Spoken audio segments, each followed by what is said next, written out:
오늘 하나님 말씀을 같이 찾아서 보겠습니다. 하나님 말씀은 고린도전서 3장 10절부터 15절까지 말씀입니다. 고린도전서 3장 10절부터 15절까지 영상으로 함께 하시는 우리 지체들 하나님 말씀 같이 찾아서 볼 수 있도록 하겠습니다. 성경은 제가 봉독해 드리겠습니다. 10절부터 보겠습니다. 내게 주신 하나님의 은혜를 따라 내가 지혜로운 건축자와 같이 터를 닦아두매 다른 이가 그 위에 세우나 그러나 각각 어떻게 그 위에 세울까를 조심할지니라. 이 닦아둔 것 외에 능히 다른 터를 닦아둘 자가 없으니 이 터는 곧 예수 그리스도라. 만일 누구든지 금이나 은이나 보석이나 나무나 풀이나 짚으로 이 터 위에 세우면 각 사람의 공적이 나타날 터인데 그날이 공적을 밝히리니 이는 불로 나타내고 그 불이 각 사람의 공적이 어떠한 것을 시험할 것입니다. 만일 누구든지 그 위에 세운 공적이 그대로 있으면 상을 받고 누구든지 그 공적이 불타면 해를 받으리니 그러나 자신은 구원을 받되 불 가운데서 받은 것 같으리라. 아멘. 오늘 말씀의 제목은 지혜로운 건축자라는 주제로 함께 하나님 말씀을 함께 상고하려고 합니다. 여러분, 코로나19로 인해서 이렇게 현장에 나오지 못하고 영상으로 예배를 참여하신 우리 지체들 하나님의 위로하심이 함께 하기를 주의 이름으로 축복합니다.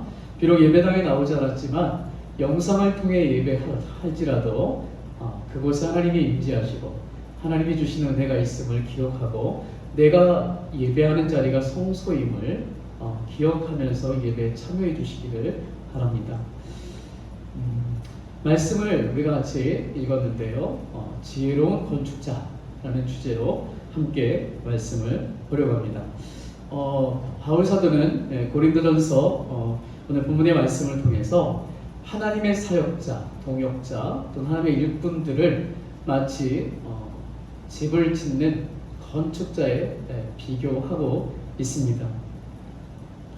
예수님도 마태복음 7장 24절로 27절 말씀에서 지혜로운 건축자와 어리석은 건축자에 대해서 말씀하신 적이 있습니다.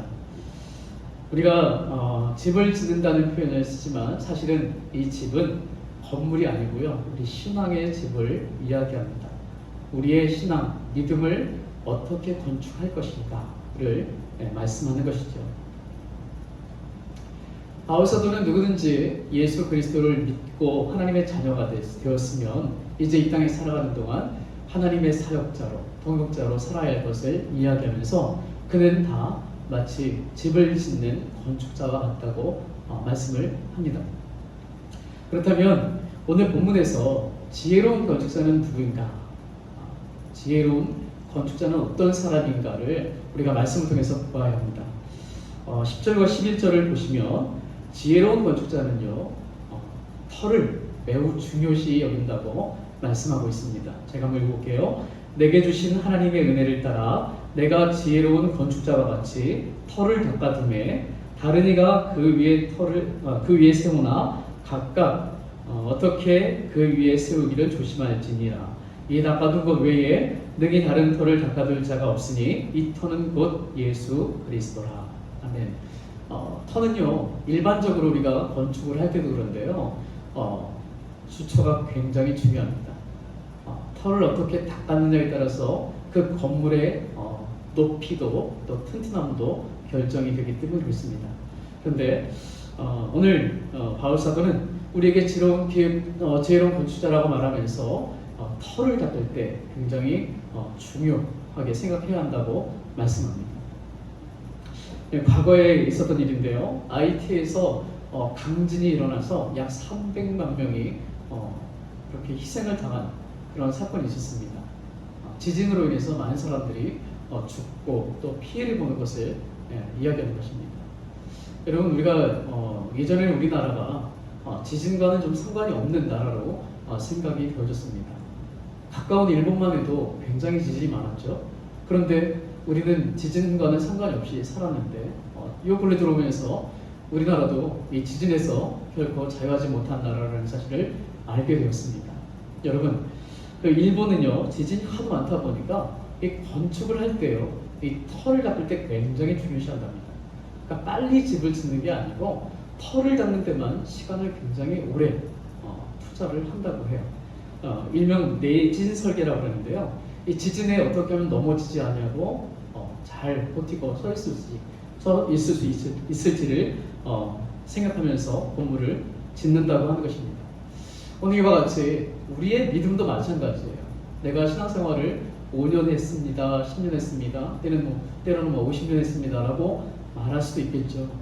연조가 사실 귀한 건 맞습니다. 그만큼 하나님 말씀을 오래 들었고 또 교회에서 봉사하고 헌신했고 그렇게 기여했다는 것은 참 축하할 일이지만, 그런데 그 50년 된 그 믿음의 그 주초가, 기초가, 터가 바르지 않았다면 쌓아둔 만큼 위험해질 수 있다는 사실을 오늘 말씀 통해서 우리가 기억해야 하는 것이죠. 오늘 바울 사도가요 우리에게 터를 이야기하는데 이 터가 무엇인지에 대해서 11절에서 분명하게 이야기합니다. 다시 한번 볼게요. 11절에 보니까 이 닦아둔 것 외에 능히 다른 터를 닦아둘 자가 없으니 이 터는 곧 예수 그리스도라. 여러분, 우리의 믿음의 터, 신앙의 터, 기초는요 예수 그리스도이십니다. 조금 더 분명하게 말하면요 예수 그리스도의 복음이라고 말할 수 있어요. 예수님의 십자가와 부활 위에 우리의 믿음의 주초를 또 우리의 믿음을 세워야 한다는 것을 이야기하는 것입니다. 여러분, 원래 바울은요 예수 믿는 사람들을 핍박하던 사람입니다. 굉장히 유대인의 열심 있는 율법주의자였습니다. 그런데 그가 예수 그리스도를 만나고 나서 그의 삶이 180도 바뀌었습니다. 그리고 자신의 삶을 하나님께 온전히 헌신해서 예수 그리스도의 복음을 증거하는 그런 삶을 살았고요. 결국은 복음 때문에 순교를 당했습니다. 그 바울이 예수님께서 그를 불렀을 때 그를 뭐라고 말했냐면 내가 이방인의 사도로 그를 세운다 라고 말했습니다. 이전까지는요 예루살렘 중심으로 해서 초대교회가 세워지고 그 예루살렘 안에서 복음이 증거되고 또 하나님의 나라를 그렇게 제한두고 있었는데, 바울이 이방인의 사도로 부름받고 바울이 파송되면서부터 이 복음은요 세상 끝까지 확산되기 시작했습니다. 사도행전이 바로 그것을 잘 보여주고 있습니다. 바울은 유대인에게 복음을 증거하기보다 이방인들에게 복음을 전했고요 많은 이방인 교회를 세웠습니다. 그 세워진 그 교회들마다 그 터가 뭐냐면 바로 예수 그리스도의 복음이었습니다. 생각해보니까 바울은요 예수 그리스도의 복음 때문에 참 많이 고난받고 핍박받고 어려움을 겪었습니다. 특별히 복음의 가장 핵심이라고 말할 수 있는 예수님의 십자가의 죽으심과 부활 사건을 이야기하기 위해서 많은 어려움들을 겪었습니다. 사실 제가 봐도 그냥 일반적으로 제가 볼 때 바울 사도는 굉장히 지혜로운 사람, 지식이 많은 사람이고 지혜로운 사람입니다. 학식도 뛰어나고 충분히 그 말하지 않고도 유대인들과 친화력을 발휘해서 무언가를 인간적으로 할 수 있는 사람이었습니다. 그런데도 그는 자기가 가진 모든 학식과 그동안 자기가 배웠던 모든 율법의 것들을 내려놓고 굳이 예수 그리스도의 복음, 십자가와 부활을 가르치고 전했습니다. 왜 그렇게 했을까요? 그것이 복음의 핵심이고 우리의 신앙의 기초이기 때문에 그렇습니다. 타협할 수 없는 것입니다. 시대가 가고 세월이 바뀌고 아무리 세상이 발전을 하고 사람들의 지식이 뛰어난다 할지라도 이 복음의 가장 주초가 되는 예수 그리스도의 복음, 십자가와 부활, 이것을 빼놓고는 우리의 신앙이 설 수가 없다는 것을 이야기하는 것입니다.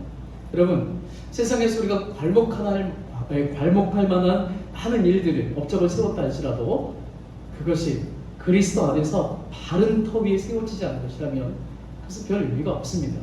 여러분, 우리가 살고 있는 이 시대는요 교회들이 참 많습니다. 은혜주요.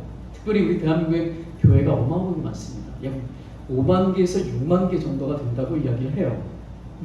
그렇게 많은 교회들 가운데는요, 우리가 잘 알듯이 수가 많이 모이는, 몇만 명 이상 모이는 그런 교회도 있는가 하면 진짜 각 가족끼리 모여서 드리는 교회들도 있습니다. 한 5명도 안 되는 사람들이 모여서 예배하는 것도 있단 말이에요.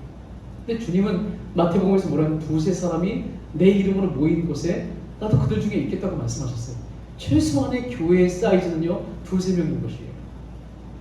그러면 그 사이즈를 가지고 교회가 좋다 나쁘다라고 말할 수 있느냐?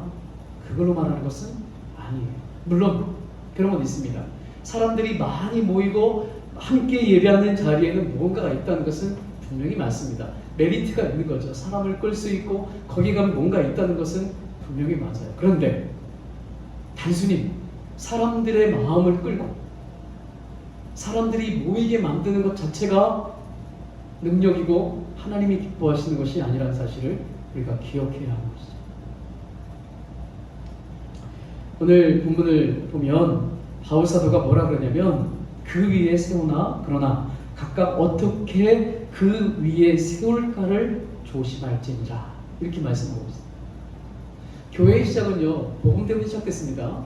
옥순절 성령 강림 통해서 초대 교회인 예루살렘 교회가 세워진 것처럼 이방인 교회들 역시 바울 사도가 복음을 전해서 교회가 세워졌어요. 그리고 우리가 살고 있는 이 시대에도요, 교회가 세워지는 이유는 당연합니다. 예수 그리스도의 복음 때문에 세워지는 거예요. 복음을 가슴에 뜨겁게 받아들인 한 목회자가 믿음으로 나가서 사람들에게 복음을 전하고 한두 사람씩 전도해서 모아서 교회가 세워지는, 이게 지금까지 교회가 이뤄왔던 모습들이에요.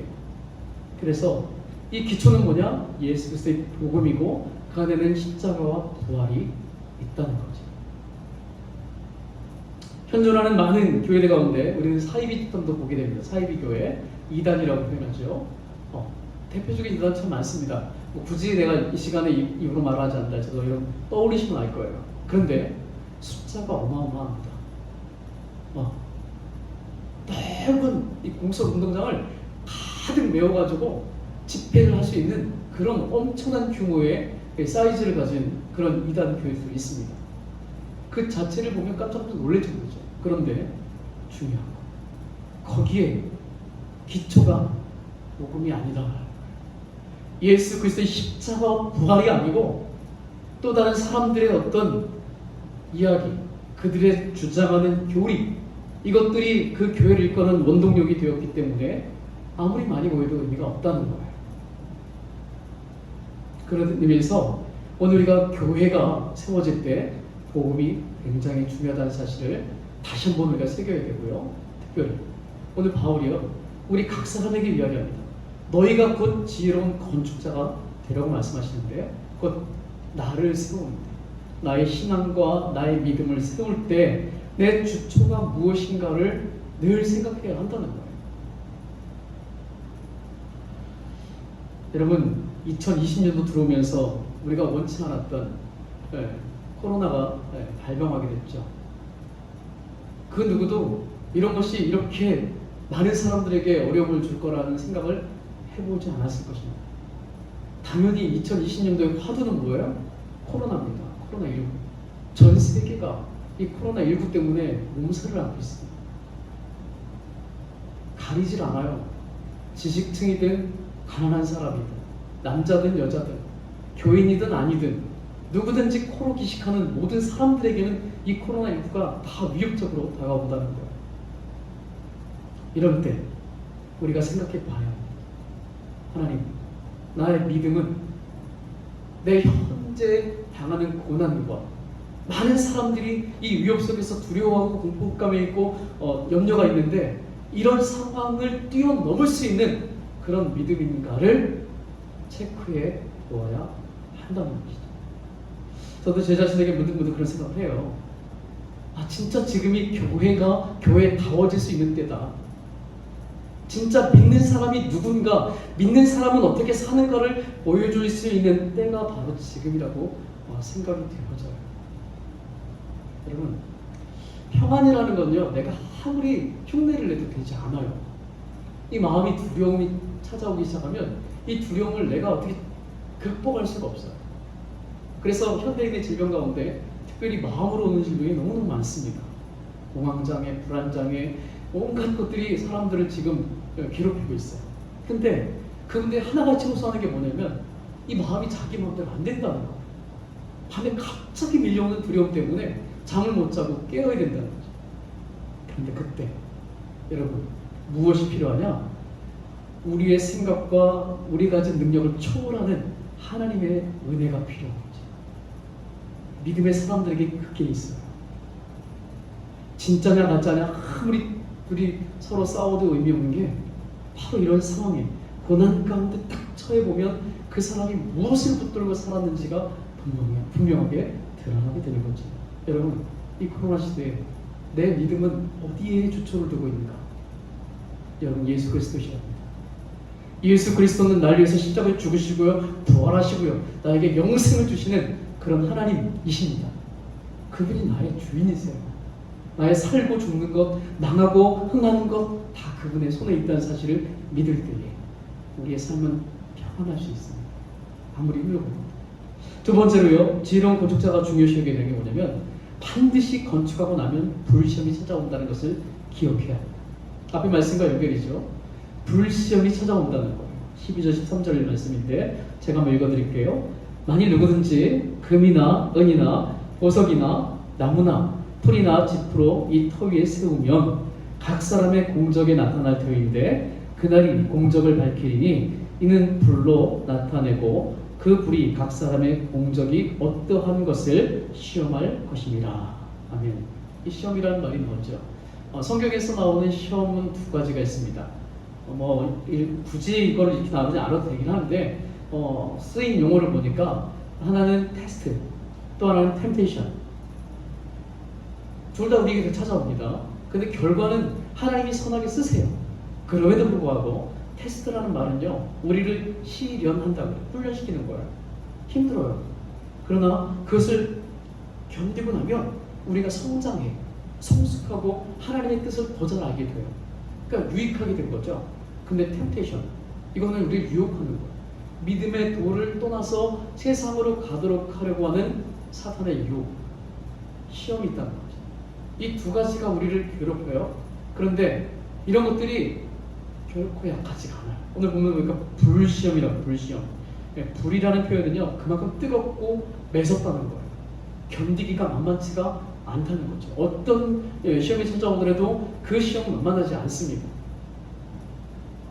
그래서 지혜로운 건축자는요, 건물을 짓고 나서 반드시 어려움이 왔을 때 그 어려움을 잘 견딜 수 있는 것까지 생각을 할 수밖에 없어요. 그냥 세워놨다고 남들이 보면서 야 건물 멋지게 졌네 라는 말을 듣는 걸로 끝나는 게 아니라 그 다음에 찾아오는 그 시험에서 그게 견고하게 서 있어야 그게 진짜 공적으로 인정받게 된다는 거죠. 하나님 모든 사람을, 특별히 성도들, 일꾼들에게 맡겨주신 사명이 있습니다. 그 사명을 감당하는 것을 성경은 공력을 쌓는다고 이야기해요.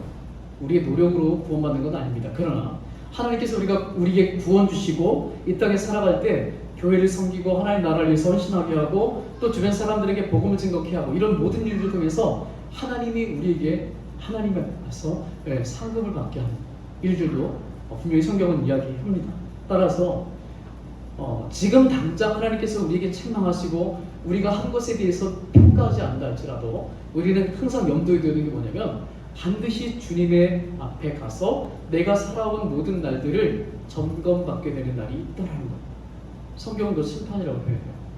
하나님 앞에 심판을 받게 되는데 그때 우리가 살아온 모든 것들이 그 심판 앞에서 여전히 자리에 떡하니 버티고 서 있어야 한다는 거죠. 그런데 온데간데 없어진다면 굉장히 위험한 것이죠. 그래서 여러분 한번 구원받고 교회에 왔기 때문에 다 끝난 것이 아니에요. 우리는 마치 마라톤을 뛰는 사람들 같아요. 출발선에서 나와서 지금 뛰고 있습니다. 근데 우리 끝점은 어디냐면 마라톤 42.195km 거기까지 가는 거예요. 그것을 통과해야 우리의 삶이 이제 제대로 평가를 받게 되는 거죠. 따라서 포기하면 안 되고요. 뒤돌아서도 안 돼요. 지금 가는 거 열심히 가야 합니다. 여러분, 어린이 동화 중에 아기 돼지 삼형제 이야기 잘 알죠? 이게 너무나 유명한 얘기잖아요. 네, 아기 돼지 삼형제가 집을 짓습니다. 근데 자기 마음대로 져요. 자기가 원하는 대로 집니다. 한 친구는 뭘로 져요? 짚으로. 네, 풀을 모아가지고 짓고, 또 한 친구는 나무를 잘라서 짓고, 또 한 친구는 벽돌로 집을 짓습니다. 저마다 자기 집을 져요, 예쁘게. 누가 뭐라 그러나요? 네, 짓는 거죠. 그리고 거기서 평안하게 잠을 자고 쉬는 거죠. 그런데 문제가 생기죠. 어떤 문제가 생겨요?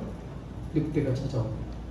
이 늑대는 특별히 능력이 있어요. 뭐가 있냐면 입에다가 호흡을 빨아들인 다음에 확 불면 이 바람이 거세가지고 앞에 있는 게 다 날아가 버리는 거예요. 여러분, 이 내용을 아시니까 생각해보세요. 첫 번째, 짚으로 만들어진 그 집 가볍게 날려버려요.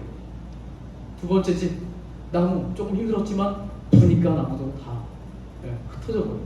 마지막 세 번째, 더 힘을 모아가지고 불었어요. 벽돌로 지은 집 날아갔습니까? 안 날아갔어요.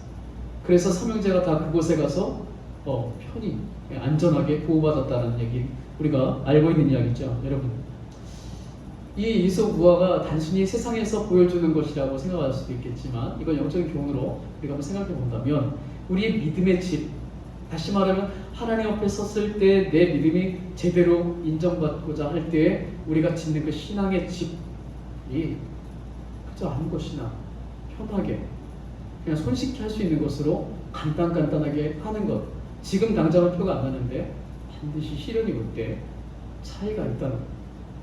그래서 우리는 짓되 아주 바르고 정직하게 져야 합니다. 빨리 짓는 것 중요하지만 빨리 짓는 것보다 더 중요한 게요, 바르게 짓는 것입니다. 사람들은 결과를 빨리 보고 싶어 해요. 저도 그렇습니다. 무엇인가를 하고 나면 결과가 나타나서 칭찬과 인정을 받는 것 누구나 다 좋아하죠. 그런데 빨리 하고 빨리 인정받는 것보다는요, 바르게 하고 제대로 인정받는 것이 정말 중요한 것입니다. 우리의 신앙이 그렇습니다. 베드로 사도도 이와 비슷한 말씀을 하셨는데, 사랑하는 자들아, 너희를 연단하려고 오는 불시험을 이상한 일 당하는 것 같이 이상히 여기지 말고 오히려 너희가 그리스도의 고난에 참여하는 것으로 즐거워하라. 이는 그의 영광을 나타내실 때에 너희로 즐거워하고 기뻐하게 하려 함이라. 아멘. 여러분, 지금 어떻게 보면 코로나가 생각에 따라서는 하나의 시험일 수도 있다는 생각을 하게 됩니다. 여러분, 쉽지 않은 시험 맞아요. 왜냐하면 주변 사람들에게 잘못하면 피해를 줄 수 있고, 내 목숨도 때로는 위험할 수도 있고, 그래서 여러 가지 생각들이 번잡하고, 사실 교회도요, 처음 당하는 일이다 보니까 목사님들도 사실은 의견이 분분합니다. 근데 어떤 것이 옳다 그러다 지금 평가할 수 없어요. 우리 서로 평가할 수 없습니다. 그러나 중요한 것, 감춰진 그 중심에서 어떤 마음으로 그것을 하냐가 중요하겠죠. 하나님 앞에서 믿음으로 행하는 것들은 선한 것입니다. 이렇게 영상으로 예배드리는 것 절대 악한 것 아닙니다. 하나님께 우리가 믿음으로 드린다면 그 자리가 성소가 되기 때문에 그렇습니다. 그러나 우리가 더 사모하는 것은요, 자유롭게 예배당에 와서 마음껏 예배하고 헌신하기를 원합니다. 그렇게 속히 되기를 바랍니다. 마지막으로 우리가 생각해야 될 게 14절 15절인데요. 지혜로운 건축자에게는 상이 있습니다. 하나님이 주시는 상이 있어요. 한번 볼게요. 14절 15절. 만일 누구든지 그 위에 세운 공적이 그대로 있으면 상을 받고 누구든지 그 공적이 불타면 해를 받으리니 그러나 자신은 구원을 받되 불 가운데서 받은 것 같으리라. 아멘. 여기 보니까 불타지 않고 그대로 남아있으면 상을 받는다라고 이야기합니다. 여러분, 우리는 예수 믿은 것 그리고 구원받은 것이 가장 큰 축복이고 상이라는 사실을 믿습니다. 그런데요, 하나님은요, 우리에게 또 다른 상을 준비하고 계세요. 우리가 인생을 어떻게 살았냐도 하나님이 저울에 다신단 말이에요. 그래서 구원과 영생도 주시지만 우리에게 주시는 축복도 있다는 사실을 기억하면서 우리는 이 길을 믿음으로 가야 하는 것입니다. 사랑하는 여러분, 우리 모두는 하나님의 자녀로 부름을 받았습니다. 그리고 하나님의 백성이 되었어요. 그리고 하나님의 자녀와 백성이 된 사람들은 오늘 바울사도 이야기처럼 지혜로운 건축자와 같이 믿음의 집을 지어야 합니다. 이 세상에서 집을 짓는 건축자들도요, 아무렇게나 집을 짓지는 않습니다.